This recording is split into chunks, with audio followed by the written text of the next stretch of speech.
आपल्याला विनंती आहे की या ठिकाणी या तालुक्याचे राज्याचे माजी मंत्री आणि या तालुक्याचे लोकप्रिय आमदार, सर्वांचे आधारस्तंभ, सर्वांचे आदरवड आदरणीय पाचपुते दादा च्यावर या ठिकाणी कुणी चुकीचं बोलण्याचा प्रयत्न करू नका. कारण गेल्या 25-30 वर्षाच्या 40 वर्षाच्या काळामध्ये भारतीय जनता पार्टीचा मध्ये एक वेगळ्या प्रकारचं चित्र या तालुक्यामध्ये निर्माण झालेलं आहे आणि आपण कधी या ठिकाणी गेल्या 5 वर्षापूर्वी या तालुक्याचे आमदार होतात, परंतु एकही काम 5 वर्षामध्ये आपल्याला या ठिकाणी करता आलेलं नाही.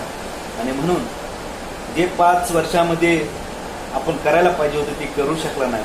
पण गेल्या 30-40 वर्षामध्ये आदरणीय पाचपुते दादांनी रस्त्याचा प्रश्न असेल, पाण्याचा प्रश्न असेल, विजेचा प्रश्न असेल, अनेक प्रश्न आहेत. विशेष म्हणजे घोड आणि कुकडी हे शेतकऱ्याच्या पाण्याच्या आणि शेतीला मिळणाऱ्या पाण्याच्या संदर्भातला अत्यंत महत्वाचा विषय आहे. ते महत्वाचे प्रश्न या तालुक्यामध्ये आदरणीय पाचपुते दादांनी कायमचे सोडण्याचा प्रयत्न केला.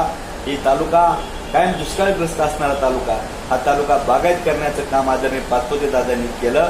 आणि म्हणून आपल्याला विनंती आहे की आपण गेल्या 40 वर्षामध्ये पाचपुते दादांनी केलेल्या कामाच्या डोंगराची उंची आपण कधी आयुष्यात गाठू शकत नाही.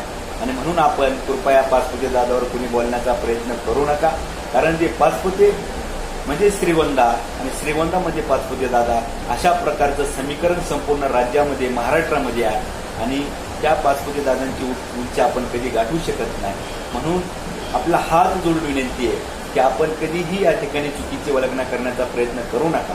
आणि जर या ठिकाणी पाचपुते दादावर कुणी बोलण्याचा प्रयत्न जर केला तर त्याला या श्रीगोंदा तालुक्यामध्ये भारतीय जनता पार्टी जशा तसं उत्तर देण्याचा प्रयत्न या ठिकाणी करेल. आणि म्हणून आपली उंची किती आणि आपण बोलतोय किती याच्या संदर्भात आपली